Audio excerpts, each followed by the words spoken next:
Welcome back to enchanted learning. It's me Banasar Khalid. അപ്പൊ നമ്മള് പരീക്ഷയ്ക്ക് വേണ്ടി പഠിച്ചുകൊണ്ടിരിക്കുകയാണ് അല്ലെ. അപ്പൊ നിങ്ങൾ എല്ലാ ക്ലാസ്സുകളും മുടക്കമില്ലാതെ കാണുകയും എല്ലാ സബ്ജക്ട്സിനും ഈക്വൽ ഇമ്പോർട്ടൻസ് കൊടുത്ത് പഠിക്കുകയും വേണം. അപ്പൊ നിങ്ങൾ അങ്ങനെയെല്ലാം ചെയ്യുന്നുണ്ടെന്ന് വിശ്വസിക്കുന്നു. അപ്പം കഴിഞ്ഞ ക്ലാസ്സുകളിൽ നിങ്ങൾക്ക് പ്രയോജനപ്പെട്ടു എന്ന് വിശ്വസിക്കുന്നു.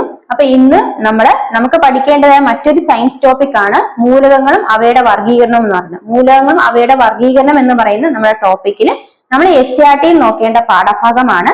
9ാം ക്ലാസ്സിലെ കഴിഞ്ഞ ടെക്സ്റ്റ് ബുക്ക് ആണ് നമ്മളിപ്പോ നോക്കുന്നത്. 9ാം ക്ലാസ്സിലെ 4ാമത്തെ ചാപ്റ്റർ പീരിയോഡിക് ടേബിൾ ആണ്. അതില് കുറച്ച് നമ്മൾ പരീക്ഷയ്ക്ക് വേണ്ടി മനസ്സിലാക്കേണ്ട കാര്യങ്ങളാണ് നമ്മൾ SCERT പാഠഭാഗത്ത് നിന്ന് ഇന്നത്തെ ക്ലാസ്സിൽ മനസ്സിലാക്കാൻ പോകുന്നത്. അപ്പൊ നിങ്ങൾ ക്ലാസ് ശ്രദ്ധിച്ച് കേൾക്കുക, മനസ്സിലാക്കുക, നോട്ട്സ് എഴുതി സൂക്ഷിക്കുക. അപ്പൊ നമുക്ക് ക്ലാസ്സിലേക്ക് കടക്കാം. ഇന്ന് നമ്മൾ പീരിയോഡിക് ടേബിൾ എന്ന് പറയുന്ന 9ാം ക്ലാസ്സിൽ 4ാമത്തെ ചാപ്റ്റർ ആണ് പഠിക്കാൻ പോകുന്നത്. നമുക്ക് പഠിക്കാനുള്ള മൂലകങ്ങൾ വർഗീകരണം ബന്ധപ്പെട്ട ഒരു ചാപ്റ്റർ ആണത്. അപ്പൊ നമ്മൾ ടോപ്പിക്കുമായി ബന്ധപ്പെട്ട് എന്തൊക്കെ കാര്യങ്ങൾ നമ്മൾ ഇത് മനസ്സിലാക്കണം നോക്കാം. പ്രപഞ്ചത്തിലെ എല്ലാ പദാർത്ഥങ്ങളും മൂലകങ്ങൾ സംയോജിച്ചാണ് ഉണ്ടായിരിക്കുന്നത് അല്ലെ. മൂലകങ്ങൾ സംയോജിച്ച് എന്തുണ്ടാകുന്നു? സംയുക്തങ്ങൾ ഉണ്ടാകുന്നു എന്ന് മനസ്സിലാക്കിയിട്ടുണ്ട് നമ്മൾ. അപ്പം ഇതുവരെ 120ഓളം മൂലകങ്ങൾ കണ്ടുപിടിക്കപ്പെട്ടിട്ടുണ്ട്. എത്ര മൂലകങ്ങളോളം കണ്ടുപിടിക്കപ്പെട്ടിട്ടുണ്ട്? 120ഓളം മൂലകങ്ങളാണ് ഇതുവരെ കണ്ടുപിടിക്കപ്പെട്ടത്. ഇതിൽ 90 മൂലകങ്ങൾ മാത്രമേ പ്രകൃതിയിൽ കണ്ടുവരുന്നുള്ളൂ. ബാക്കിയുള്ളവ കൃത്രിമ ലോഹങ്ങളാണ്. അപ്പം 120ഓളം മൂലകങ്ങൾ കണ്ടുപിടിക്കപ്പെട്ടിട്ടുണ്ട്. ഇതിൽ 90 മൂലകങ്ങൾ മാത്രമേ പ്രകൃതിയിൽ നിന്ന് കണ്ടുവന്നിട്ടുള്ളത്. ബാക്കിയുള്ള കൃത്രിമ മൂലകങ്ങളാണെന്ന് മനസ്സിലാക്കുക. നമ്മളിവിടെ എന്താ മനസ്സിലാക്കുന്നത്? എത്ര മൂലകങ്ങളുണ്ട് കണ്ടുപിടിച്ചിട്ടുള്ളത്? 120 മൂലകങ്ങൾ കണ്ടുപിടിക്കപ്പെട്ടിട്ടുണ്ട്. അതിൽ തന്നെ 90 മൂലകങ്ങൾ എന്താണ്? പ്രകൃതിയിൽ കണ്ടുവരുന്നവയാണ്. ബാക്കിയുള്ളവയെല്ലാം എന്താണ്? കൃത്രിമ മൂലകങ്ങളാണെന്ന് മനസ്സിലാക്കാം. ഇനി ഹെൻറി മോസ്ലി തന്റെ പരീക്ഷണത്തിലൂടെ മൂലകങ്ങളുടെ ഗുണങ്ങൾ അവയുടെ അറ്റോമിക് നമ്പറിനെ ആശ്രയിച്ചിരിക്കുന്നു എന്ന് കണ്ടെത്തി. അപ്പൊ ഹെൻറി മോസ്ലി അദ്ദേഹത്തിന്റെ പരീക്ഷണങ്ങളിലൂടെ മൂലകങ്ങളുടെ ഗുണങ്ങൾ എന്തിനെ ആശ്രയിച്ചിരിക്കുന്നു? അവയുടെ അറ്റോമിക് നമ്പറിനെ ആശ്രയിച്ചിരിക്കുന്നു എന്ന് കണ്ടെത്തി. അപ്പം അറ്റോമിക് നമ്പറിനെ ആശ്രയിച്ചാണ് മൂലകങ്ങളുടെ ഗുണങ്ങൾ ഇരിക്കുന്നത്, അല്ലെങ്കിൽ മൂലകങ്ങളുടെ ഗുണങ്ങൾ അവയുടെ അറ്റോമിക് നമ്പറിനെ ആശ്രയിച്ചിരിക്കുന്നു എന്ന് കണ്ടെത്തിയ ശാസ്ത്രജ്ഞൻ ആരാണ്? ഹെൻറി മോസ്ലി ആണ്. അപ്പൊ അവിടെ ഒരു ചോദ്യമുണ്ട്. എന്താണ് ആ പ്രീവിയസ് ഇയർ ചോദ്യം? മൂലകങ്ങളുടെ ഗുണങ്ങൾ അവയുടെ അറ്റോമിക് നമ്പറിനെ ആശ്രയിച്ചിരിക്കുന്നു എന്ന് അതിന്റെ പരീക്ഷയിൽ പ്രസ്താവിച്ച ശാസ്ത്രജ്ഞൻ ആരാണ്? ഹെൻറി മോസ്ലി എന്ന് മനസ്സിലാക്കാം.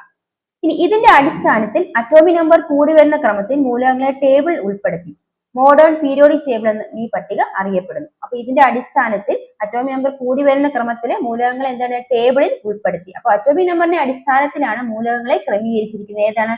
ഹെൻറി മോസ്ലിയുടെ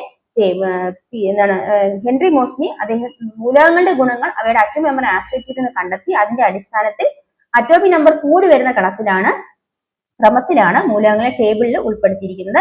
ആ ടേബിളിനെ മോഡേൺ പീരിയോഡിക് ടേബിൾ എന്നും അറിയപ്പെടുന്നു. അപ്പൊ മോഡേൺ പീരിയോഡിക് ടേബിൾ കൊണ്ടുവന്നത് ആരാണെന്ന് ചോദിച്ചാൽ അത് ഹെൻറി മോസ്ലിയാണ്. അവിടെ അറ്റോമിക് നമ്പറിന്റെ അടിസ്ഥാനത്തിലാണ് മൂലകങ്ങളെ ക്രമീകരിച്ചിരിക്കുന്നതെന്ന് മനസ്സിലാക്കാം. അടുത്തത് മൂലകങ്ങളുടെ വർഗീകരണത്തിന്റെ ചരിത്രത്തിലേക്ക് നമുക്ക് നോക്കാം. മൂലകങ്ങളുടെ വർഗീകരണത്തിന് തുടക്കം കുറിക്കുന്നത് ലവോസിയാണ്.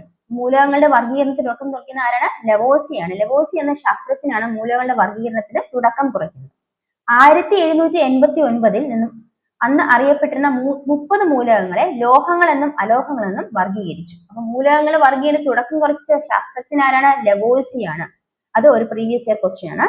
ഇനി അന്ന് അറിയപ്പെട്ടിരുന്ന 30 മൂലകങ്ങളെ ഏത് രീതിയിലാണ് വർഗീകരിച്ചിരുന്നത്? ലോഹങ്ങൾ, അലോഹങ്ങൾ എന്നാണ് വർഗീകരിച്ചിരുന്നത്. അപ്പൊ ഇങ്ങനെ വർഗീകരിച്ച സമയത്ത് ലോഹങ്ങളുടെയും അലോഹങ്ങളുടെയും സ്വഭാവം കാണിക്കുന്ന ഉപലോഹങ്ങൾ കണ്ടെത്തിയപ്പോൾ ഇവയെ ഇതിൽ ഉൾപ്പെടുത്താൻ കഴിഞ്ഞില്ല. അപ്പൊ ലോഹങ്ങളുടെയും അലോഹങ്ങളുടെയും സ്വഭാവം കാണിക്കുന്ന ഉപലോഹങ്ങൾ കണ്ടെത്തിയപ്പോൾ എന്ത് സംഭവിച്ചു? ഈ പറയുന്ന പട്ടികയിൽ ഉപലോഹങ്ങളെ ഉൾപ്പെടുത്താൻ സാധിച്ചില്ല. ഇതാണ് ഈ വർഗീകരണത്തിന്റെ പരിമിതി എന്ന് പറയപ്പെടുന്നത്. അപ്പം മൂലകങ്ങളുടെ വർഗീകരണ തുടക്കം കുറിച്ച ശാസ്ത്രജ്ഞൻ ലവോസിയാണ്. അദ്ദേഹം 30 മൂലകങ്ങളാണ് ആ സമയത്ത് കണ്ടെത്തിയിരുന്ന 30 മൂലകങ്ങളെ ലോഹങ്ങൾ എന്നും അലോഹങ്ങൾ എന്നും വർഗീകരിച്ചു. എന്നാൽ ലോഹങ്ങളുടെയും അലോഹങ്ങളുടെയും സ്വഭാവം കാണിക്കുന്ന ഉപലോഹങ്ങൾ കണ്ടെത്തിയപ്പോൾ ഇവയെ അതിൽ ഉൾപ്പെടുത്താൻ സാധിച്ചില്ല എന്നതാണ് ഈ വർഗീകരണത്തിന്റെ പരിമിതി എന്ന് മനസ്സിലാക്കാം.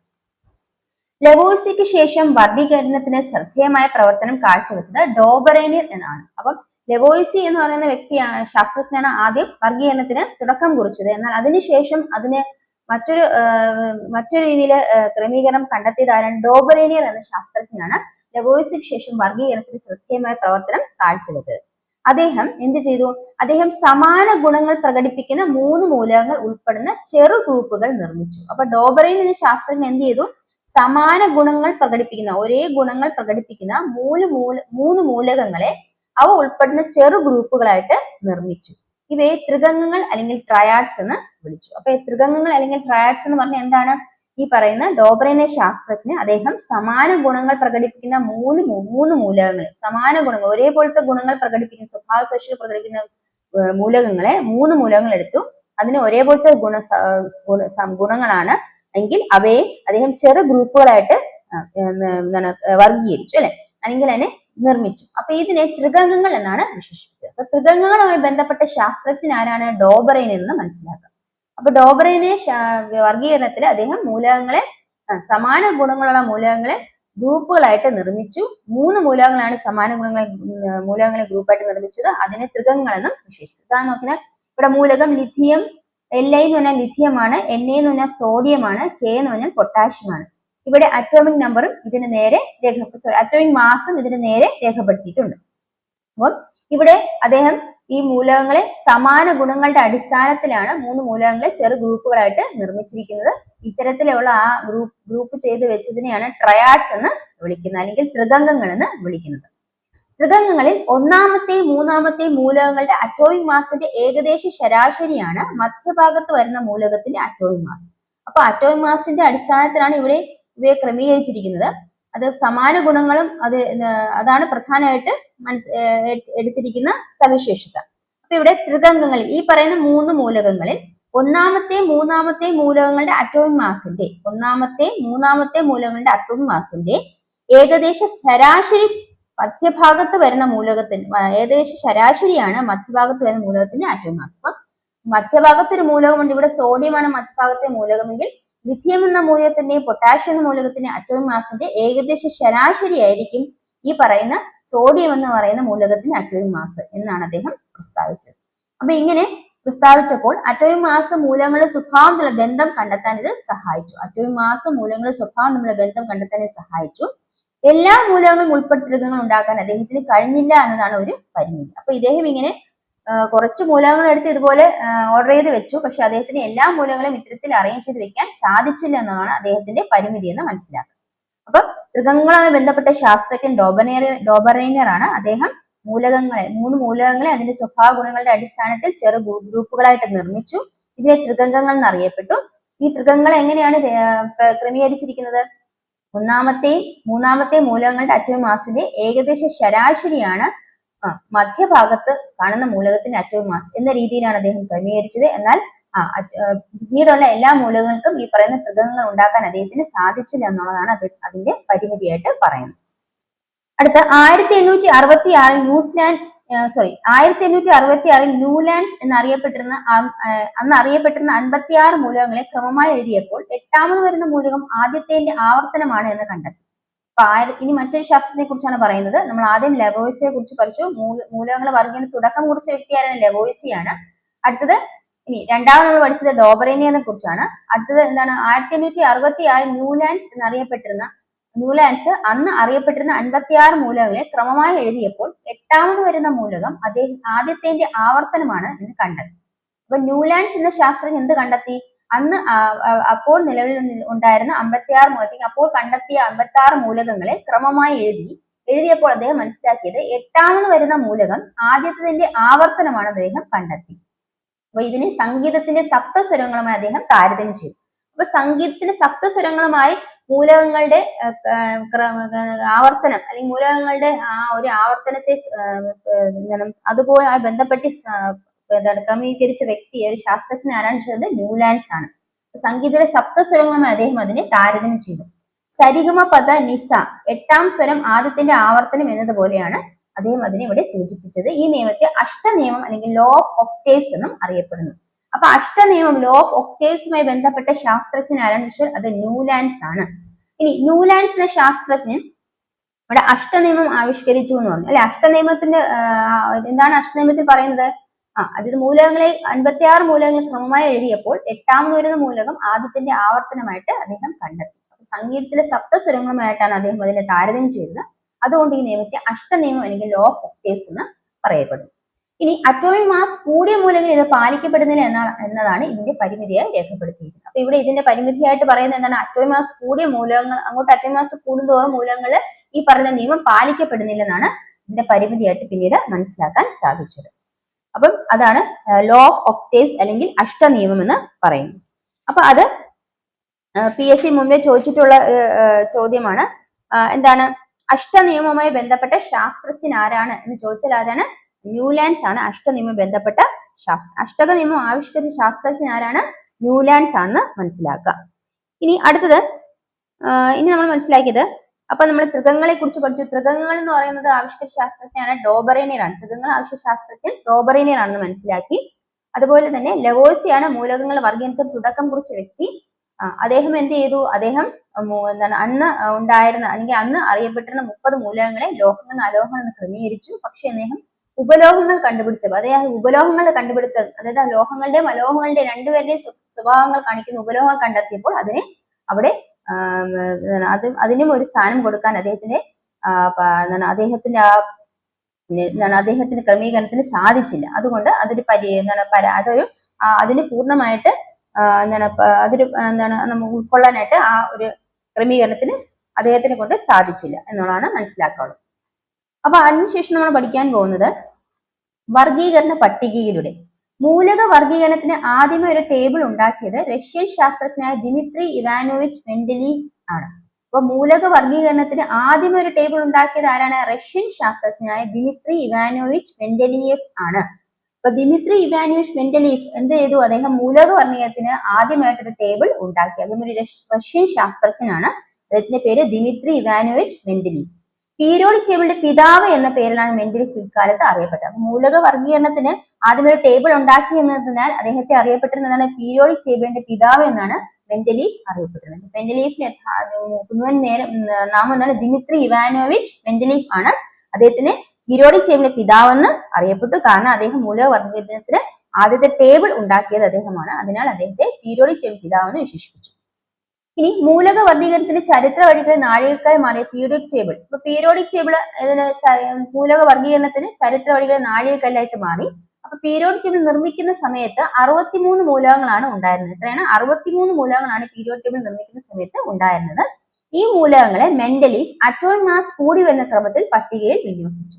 അപ്പൊ മെൻഡലീവ് പീരിയോഡിക് ടേബിൾ നിർമ്മിച്ചപ്പോൾ 63 മൂലകങ്ങൾ ഉണ്ടായിരുന്നത്. മൂലകങ്ങൾ അദ്ദേഹം എങ്ങനെ വിന്യസിച്ചു? അറ്റോമിക് മാസ് കൂടി വരുന്ന ക്രമത്തിലാണ് മൂലകങ്ങളെ വിന്യസിച്ചത്. ഇങ്ങനെ വിന്യസിച്ചപ്പോൾ മൂലകങ്ങളുടെ ഭൗതിക രാസഗുണങ്ങൾ ക്രമമായ ഇടവേളയിൽ ആവർത്തിക്കുന്നതായി മെൻഡലീവ് കണ്ടെത്തി.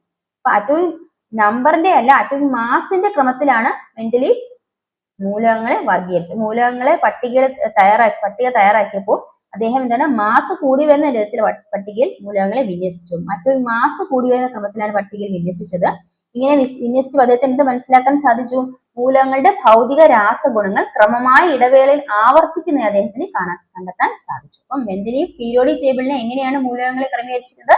അറ്റോമിക് മാസ് കൂടുന്ന അനുസരിച്ചാണ് ക്രമീകരിച്ചിരുന്നത്. അപ്പോൾ അദ്ദേഹത്തിന് മനസ്സിലായി ഇടവേളകൾ എന്ത് സംഭവിക്കുന്ന ഭൗതിക രാസഗുണങ്ങൾ, മൂലകങ്ങളുടെ ഭൗതിക രാസഗുണങ്ങൾ ക്രമമായ ഇടവേളകളിൽ ആവർത്തിക്കുന്നത് മനസ്സിലാക്കി. അദ്ദേഹത്തിന്റെ ഈ നിയമത്തെ പീരിയോഡിക് നിയമം എന്നാണ് അറിയപ്പെട്ടത്. മെൻഡലീവിന്റെ പീരിയോഡിക് നിയമത്തിൽ എന്താണ് പറയുന്നത്? മൂലകങ്ങളുടെ ഭൗതിക രാസഗുണങ്ങൾ അവയുടെ ക്രമമായ ഇടവേളയിൽ ആവർത്തിക്കുന്ന മെൻഡലീവ് കണ്ടെത്തി. അപ്പൊ അദ്ദേഹം മെൻഡലീവിന്റെ പീരിയോഡിക് ടേബിൾ പറയുന്നത് മൂലകങ്ങളുടെ രാസഗുണങ്ങളും ഭൗതിക ഗുണങ്ങളും അവയുടെ അറ്റോമിക് മാസിന്റെ ആവർത്തന ഫലങ്ങൾ എന്നാണ് മെൻഡലീവിന്റെ പീരിയോഡിക് നിയമം അറിയപ്പെടുന്നത്. മെൻഡലീവിന്റെ പീരിയോഡിക് നിയമം എന്താണ് പറയപ്പെടുന്നത്? മൂലകങ്ങളുടെ രാസഗുണങ്ങളും ഭൗതിക ഗുണവും അവയുടെ അറ്റോമിക് മാസിന്റെ ആവർത്തന ഫലം എന്നാണ് മെൻഡലീവിന്റെ പീരിയോഡിക് നിയമത്തിൽ പ്രസ്താവിച്ചിരിക്കുന്നത്. അപ്പം മെൻഡലീവിന്റെ പീരിയോഡിക് നിയമത്തിൽ പ്രസ്താവിച്ചിരുന്നത് എന്താണ്? മൂലകങ്ങളുടെ രാസഭൗതിക ഗുണങ്ങളെ അവയുടെ അറ്റോമിക് മാസിന്റെ ആവർത്തന ഫലങ്ങളാണെന്നാണ് മനസ്സിലാക്കുന്നത്. അപ്പൊ മെൻഡലീവിന്റെ പീരിയോഡിക് ടേബിൾ എന്ത് അടിസ്ഥാനപ്പെടുത്തിയാണ് മൂലകം ക്രമീകരിച്ചിരിക്കുന്നത്? അറ്റോമിക് മാസിന്റെ മാസ് കൂടുന്നതനുസരിച്ചാണ് ക്രമപ്പെടുത്തിയിരിക്കുന്നതെന്ന് മനസ്സിലാക്കുക. അപ്പൊ അദ്ദേഹമാണ് പീരിയോഡിക് ടേബിളിന്റെ പിതാവ് എന്നറിയപ്പെടുന്ന ആരാണ്? മെൻഡലീവ് ആണ് പീരിയോഡിക് ടേബിളിന്റെ പിതാവ് എന്ന് അറിയപ്പെടുന്നത്. അടുത്തത് മെൻഡലീവിന്റെ പീരിയോഡിക് ടേബിളിന്റെ മേന്മകൾ എന്തൊക്കെ നോക്കാം. നമ്മൾ പറഞ്ഞു അറ്റോമിക് മാസ് കൂടുന്ന ഗണത്തിലാണ് മൂലകങ്ങളെ ക്രമീകരിച്ചിരിക്കുന്നതെന്ന് പറഞ്ഞു. ഇനി ഇവിടെ ഭൗതിക രാസഗുണങ്ങൾ ആവർത്തിക്കുന്നതായിട്ടും മനസ്സിലാക്കി. സമാന ഗുണമുള്ള മൂലകങ്ങളെ ഒരേ ഗ്രൂപ്പിൽ ഉൾപ്പെടുത്തി മൂലകങ്ങളെ വർഗീകരിച്ചു. ഇത് രസതന്ത്ര പഠനം എളുപ്പമായി. അദ്ദേഹം എന്ത് ചെയ്തു?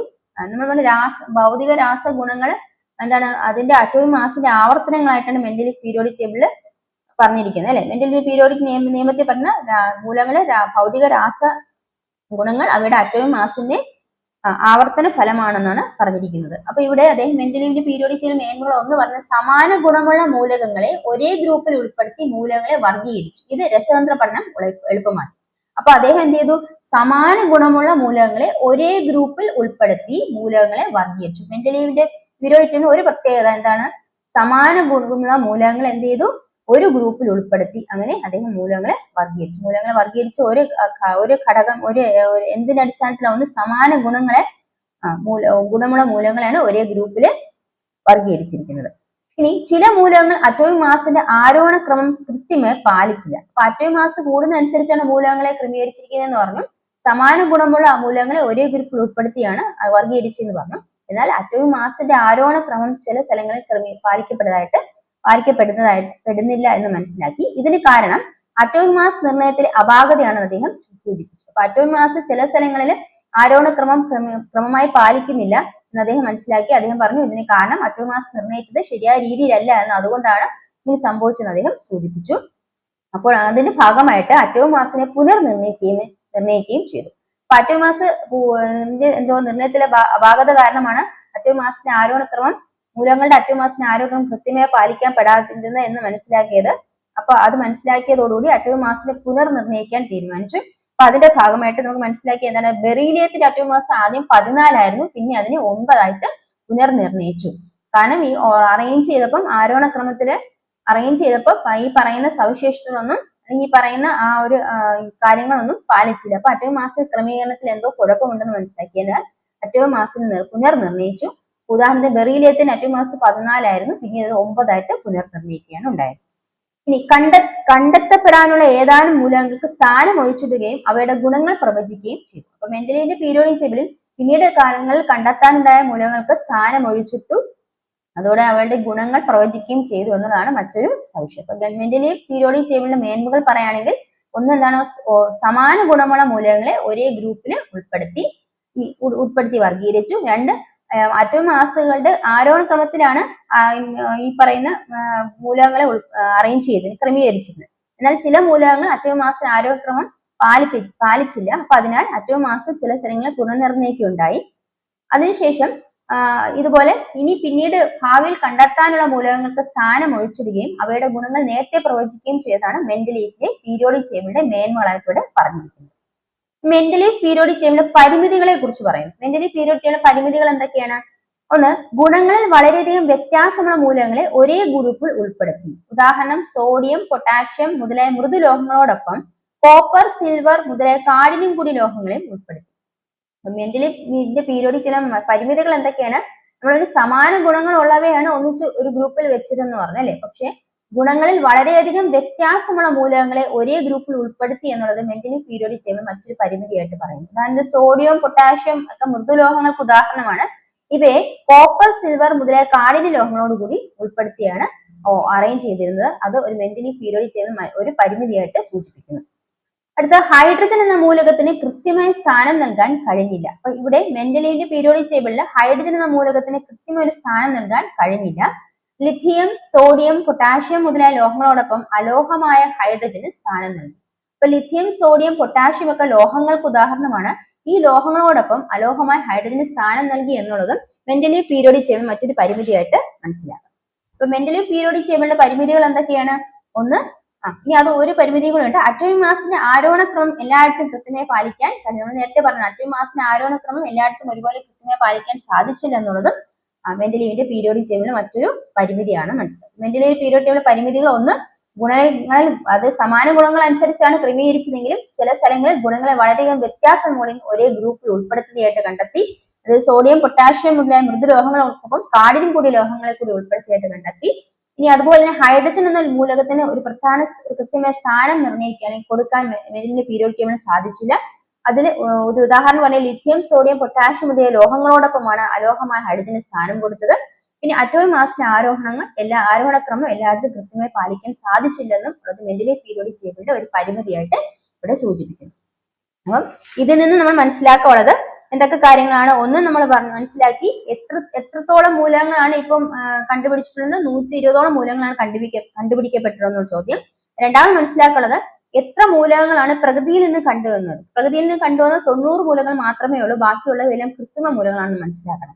ഇനി ആരുടെ പരീക്ഷണങ്ങളിലൂടെയാണ് മൂലകങ്ങളുടെ ഗുണങ്ങൾ അവയുടെ അറ്റോമിക് നമ്പറിനെ ആശ്രയിച്ചിരിക്കുന്നു എന്ന് കണ്ടെത്തിയത്. അപ്പൊ അത് ആരുടെ പരീക്ഷണം? അറ്റോമിക് നമ്പർ ആശ്രയിച്ചാണ് മൂലകങ്ങളുടെ ഗുണങ്ങൾ എന്ന് കണ്ടെത്തിയത് ഹെൻറി മോസ്ലിയുടെ പരീക്ഷണങ്ങളിലൂടെയാണ്. അദ്ദേഹമാണ് മോഡേൺ പീരിയോഡിക് ടേബിൾ കണ്ടെത്തിയെന്ന് മനസ്സിലാക്കുക. മോഡേൺ പീരിയോഡിക് ടേബിൾ ആരുടെയാണെന്ന് വെച്ചാൽ ഹെൻറി മോസ്ലിയുടെയാണെന്ന് മനസ്സിലാക്കുക. ഇനി മൂലകങ്ങളുടെ വർഗീകരണത്തിന് തുടക്കം കുറിച്ചത് ആരാണ് എന്ന ചോദ്യത്തിൽ USCയുടെ ചോദ്യമാണ്. മൂലകങ്ങളുടെ വർഗീകരണത്തിന് തുടക്കം കുറിച്ചത് ആരാണ് എന്ന് ചോദിച്ചാൽ ലെവോയ്സിയാണ്. ഇനി അദ്ദേഹം ഈ പറയുന്ന ലോഹങ്ങളെയൊക്കെ ഒന്നിച്ച് വർഗീകരിച്ചു. ലോഹങ്ങളെ അലോഹങ്ങളെ എന്നാണ് വർഗീകരിച്ചത്. പക്ഷേ ലോഹങ്ങളുടെ അലോഹങ്ങളുടെയും സ്വഭാവം കാണിക്കുന്ന ഉപലോഹങ്ങളെ പ്ലേസ് ചെയ്യാൻ, അല്ലെങ്കിൽ അതിനും കൂടി ഒരു സ്ഥാനം കൊടുക്കാൻ അദ്ദേഹത്തിന് സാധിച്ചില്ല. അപ്പൊ അതാണ് ആ വർഗീകരണത്തെ പരിമിതി എന്ന് നമ്മൾ മനസ്സിലാക്കുക. ഇനി ലെവോയിസിക്ക് ശേഷം മൂലകങ്ങളെ വർഗീകരിച്ചത് ഡോബറേനിയർ ആണ്. അദ്ദേഹം എന്ത് ചെയ്യുന്ന വെച്ചാൽ 3 മൂലകങ്ങളെ, അതായത് ഒരേപോലെ സമാന ഗുണങ്ങൾ കാണിക്കുന്ന 3 മൂലകങ്ങളെ ചെറു ഗ്രൂപ്പുകളായിട്ട് നിർമ്മിച്ചു. ഇതിനെ ത്രികങ്ങൾ, എങ്ങനെ ട്രയാഡ്സ് എന്ന് പറഞ്ഞത്. ഇതെങ്ങനെ നിർമ്മിച്ചതിന് ഒരു പ്രത്യേകതയുണ്ട്. ഈ ത്രികങ്ങളിൽ ഒന്നാമത്തെയും മൂന്നാമത്തെ മൂലകങ്ങളുടെ അറ്റോമിക് മാസ്, രണ്ടാമത്തെ ഇടയിൽ വരുന്ന മൂലകത്തിന്റെ അറ്റോമിക് മാസ്, മധ്യത്തിൽ കിടക്കുന്ന മൂലകത്തിന്റെ അറ്റോമിക് മാസ് ഏകദേശം ശരാശരിയാണ് എന്നാണ് പറഞ്ഞത്. അത് ഒന്നാമത്തെ മൂന്നാമത്തെ മൂലകങ്ങളുടെ അറ്റോമിക് മാസിന്റെ ഏകദേശം ശരാശരിയാണ് മധ്യഭാഗത്ത് വരുന്ന മൂലകങ്ങളുടെ അറ്റോമിക് മാസ് എന്നാണ് ഈ ത്രികങ്ങളിൽ അറേഞ്ച് ചെയ്തിരിക്കുന്നത് സൂചിപ്പിച്ചിരിക്കുന്നത്. പക്ഷെ ഇവിടെ അറ്റോമിക് മാസ് മൂലകങ്ങളുടെ സ്വഭാവം എന്നുള്ള ബന്ധം നമുക്ക് കണ്ടെത്താൻ ഇത് സഹായിച്ചു.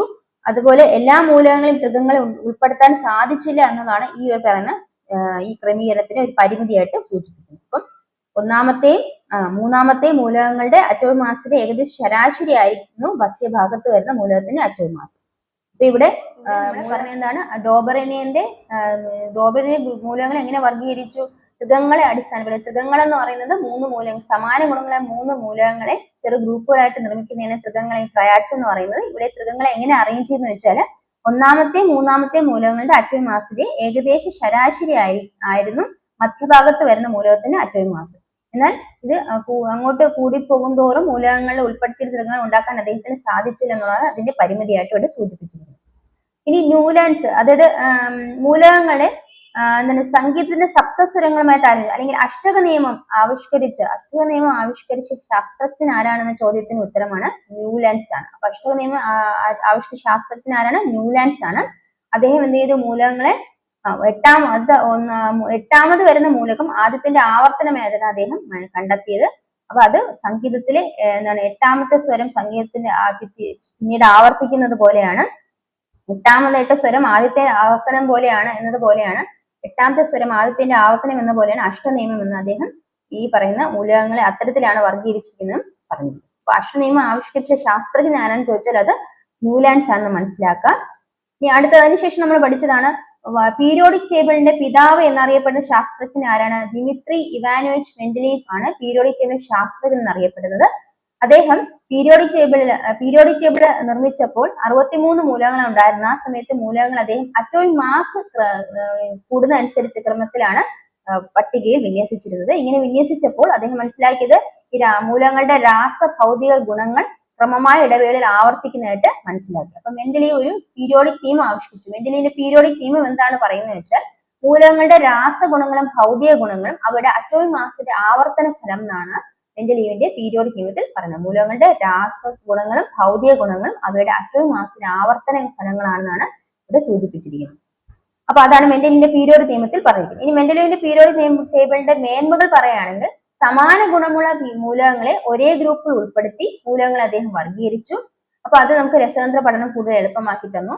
എന്നാൽ അറ്റോമിക് മാസുകളുടെ ആരോഹണക്രമം എല്ലായിടത്തും ഒരുപോലെ പാലിക്കാൻ ഈ പറയുന്ന ടേബിളിൽ സാധിച്ചില്ല അദ്ദേഹത്തിന്. അതുകൊണ്ട് അറ്റോമിക് മാസ് നിർണ്ണയം അദ്ദേഹം പറഞ്ഞ അറ്റോമിക് മാസ് നിർണ്ണയത്തിലെ അപാകതയാണെന്ന് സൂചിപ്പിച്ചു. അതിനുശേഷം അറ്റോമിക് മാസ് പുനർനിർണയിച്ചു.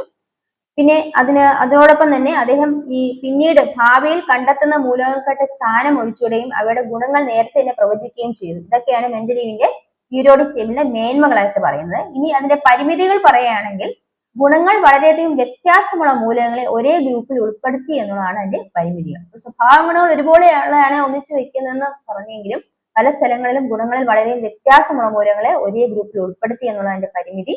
രണ്ടാമത് ഹൈഡ്രജൻ ഒരു പ്രത്യേക സ്ഥാനം മൂലകങ്ങളുടെ കൂട്ടത്തിൽ കൊടുക്കാൻ സാധിച്ചില്ല. മാത്രമല്ല ലിഥിയം, പൊട്ടാഷ്യം, സോഡിയം മുതലായ ലോഹങ്ങളുടെ കൂട്ടത്തിൽ അലോഹമായ ഹൈഡ്രജന് സ്ഥാനം നൽകി എന്നുള്ളത് മറ്റൊരു പരിമിതിയായിട്ട് ഇവിടെ സൂചിപ്പിക്കുന്നു.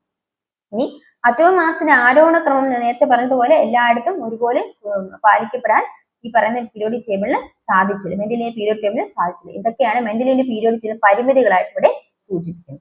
ഇന്നത്തെ ക്ലാസ്സിൽ നമ്മൾ മൂലകങ്ങൾ അവയുടെ വർഗീകരണം എന്ന നമുക്ക് പഠിക്കാൻ ടോപ്പിക്കുമായി ബന്ധപ്പെട്ട പീരിയോഡിക് ടേബിൾ എന്ന ചാപ്റ്റർ ആണ് നോക്കിയത്. അതിൽ ആദ്യത്തെ കുറച്ച് പോർഷൻസ് ആണ് നോക്കിയത്. അത് നമുക്ക് പരീക്ഷയ്ക്ക് പലപ്പോഴും ചോദിച്ചിട്ടുള്ള കുറെ പോയിന്റ്സ് ആണ് നമ്മൾ ഡിസ്കസ് ചെയ്തിരുന്നത്. അപ്പൊ നിങ്ങൾ അത് മനസ്സിലാക്കി എന്ന് വിശ്വസിക്കുന്നു. ഇതിന്റെ റിമൈനിങ് പോർഷൻ തൊട്ടടുത്ത വീഡിയോയിൽ ഉടനെ ഉണ്ടാവുന്നതാണ്. അപ്പൊ നിങ്ങൾ എന്റെ സ്റ്റഡീസ് കണ്ടിന്യൂ ചെയ്യാം. Till then, bye from me. Thank you.